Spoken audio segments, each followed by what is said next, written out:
Hi everyone, let me tell you a story about a mother's love and a daughter's promise. It began over 4 decades ago. A mother, to protect her little girl, endured 17 stab wounds without making a sound. With her final breath, she tried to write the name of her killer, just 2 letters hidden in a photograph, a nightmare that would haunt her daughter for 46 long years. A demon, always within sight, yet just beyond the reach of justice. This is the story of that long, winding road to find the truth, a daughter's silent vow to her mother. July 31st, 1970. A seemingly ordinary summer morning in Price, Utah. 4-year-old Heidi Jones woke up to sunlight streaming through her window. The house was unusually quiet. No sounds of her mom, Loretta, making breakfast or getting ready for work. Little Heidi put down her toy and walked to her bedroom door. Peeking through a broken keyhole, she looked towards the living room. She couldn't see her mom, but she saw something on the floor. She pushed the door open and walked slowly through the kitchen. As she entered the living room, she saw it clearly. It was her mother. Heidi called out, but there was no answer. The next thing she knew, she was standing outside her home. The sun was warm. The trees were green. Everything felt normal, yet everything was wrong. Her neighbor, gardening with her son, called her over. Heidi walked towards her, dazed, and said, "I think my mommy is dead." Minutes later, police cars surrounded the house. Her mother, 23-year-old Loretta Jones, was gone. The couch and carpet were stained with blood. Loretta was lying face down. According to the autopsy, she had been assaulted and brutally stabbed 17 times. Her throat was cut. There were no signs of a break-in. Did Loretta know her killer? Police collected evidence: blood, samples from Loretta's body, fibers from the furniture. But back then, DNA technology was in its infancy. That wasn't enough. Loretta was a single mother, kind and optimistic. She made clothes for Heidi, took accounting classes, dreaming of a better job. She had no known enemies, so 4-year-old Heidi became the only witness. Terrified, Heidi had only a hazy memory. She remembered her mother coming into her room the night before, whispering, "Don't come out. No matter what you hear, don't come out." Then, her mother disappeared into the darkness. Heidi remembered a silent night. She heard no cries for help, no struggle, or maybe she did. But she obeyed her mother, staying hidden in her room. Loretta had only one small defensive wound on her wrist. For someone who suffered so much, this was unusual. The police believed Loretta stayed silent. She didn't cry out, didn't fight back, all to protect her daughter sleeping in the next room. She endured every bit of the agony in silence. Heidi went to live with her grandparents. That night, as her grandmother held her, Heidi murmured in her sleep, "It was Tom. Tom." Her grandmother asked the next morning. Heidi said he was Mommy's friend. Loretta's sister knew about Tom. He was a man Loretta had briefly dated. He had a bad temper, so Loretta ended it. But that's all they knew. Just Tom. No last name. It was like looking for a needle in a haystack. But sometimes, the needle finds its way out. On the same night, Loretta was killed, just a few blocks away. A 10-year-old girl named Lori Fina was playing outside her home. A man grabbed her from behind, his hands smelling like greasy burger sauce. She screamed, and her family rushed out. The man ran away towards the direction of Loretta's house. 2 attacks in one small community. It couldn't be a coincidence. Soon, an anonymous tip came in. Look into Tom Egley, and in Loretta's diary, they found the same name, Tom Egley. He was a railroad worker from a nearby town with a pregnant girlfriend. Police questioned him. He said he was in Price that night, bought a burger, walked around. No alibi. He went to a bar later. The bartender remembered him. He seemed nervous, with small red spots on his clothes. Tom said it was paint. Police took his clothes and knives for testing. A month later, fibers from his clothes matched Loretta's carpet. They arrested him.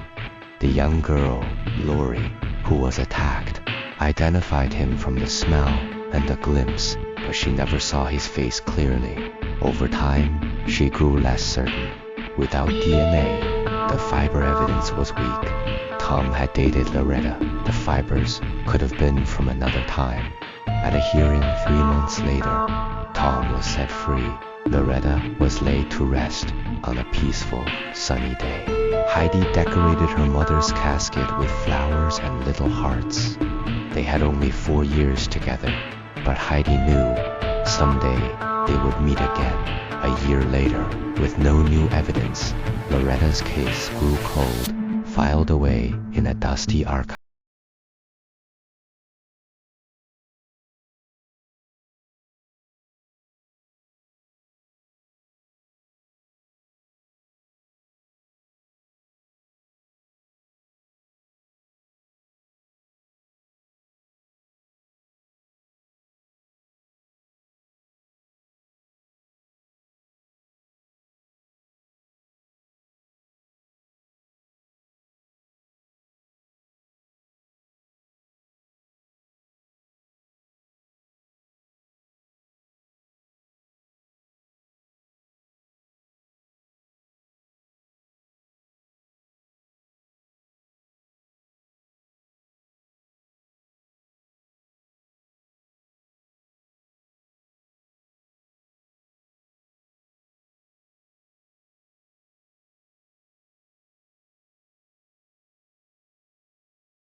And David stared at this message from 40 years ago, Mother's final, desperate act. Their resolve hardened. With no official files, David tracked down everyone named in the old hearing records. This included Tom's ex-girlfriend, Martha. They found her. She told them a different story now. That night, Tom came home late. He went straight into the shower with his clothes on. Then he put the wet clothes in a bag, took them to the laundromat, and later claimed they were torn and thrown away. The fibers on the clothes he gave police weren't from the night of the murder. Martha hadn't told the whole truth back then, perhaps because she had just had his baby. But for David, it was another piece of the puzzle. He was sure Tom was the killer, but the evidence was still all circumstantial.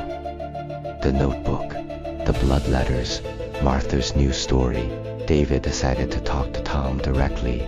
Tom Egley was now 70, living alone in Colorado. He seemed like any other elderly man. When David arrived, Tom wasn't surprised. But even with this confrontation, there wasn't enough for an arrest. The higher-ups rejected the case. Insufficient evidence. So, David had a bold, difficult idea. Exhume Loretta's body. He'd heard of cases where DNA was recovered from remains decades later. It was a long shot, but it was their only shot. He needed Heidi's permission.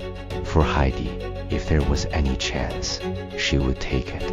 June 7th, 2016.46 years after Loretta's death. 7 years after Heidi and David started working together, they opened the grave. As the casket was lifted, it tilted, and water seeped out from the bottom. The remains were too decomposed. No DNA could be saved. It seemed like a failure, but David had another plan. Use the media. They announced the exhumation, but didn't say the DNA failed. They made sure the news reached Tom's small town in Colorado. Soon, it worked.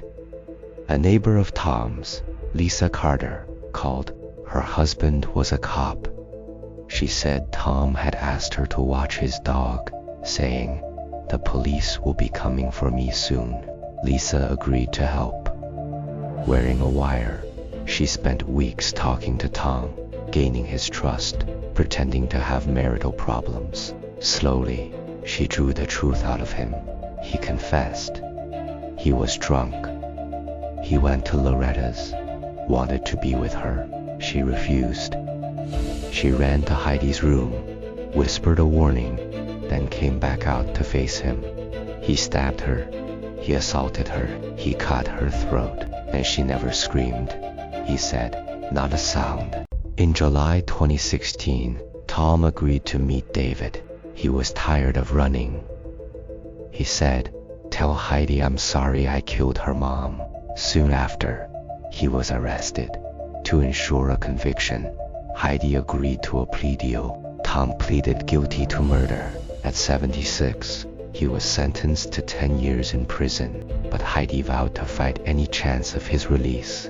For her, it was a life sentence. In court, the judge asked Tom if he had anything to say. "I'm sorry I killed her," he said. "I just never thought after 46 years you'd still be looking." For Heidi, those 46 years felt like a single, long day. She was still that little girl, living in the moment she lost her mother. But now something had changed. After Tom was put in prison, Heidi wrote on a Facebook page she'd made for her mother, "My heart is at peace." And from that day on, the dreams finally had sound. The silence was broken, and that's the story. What do you think? Stay aware, stay safe. Until next time.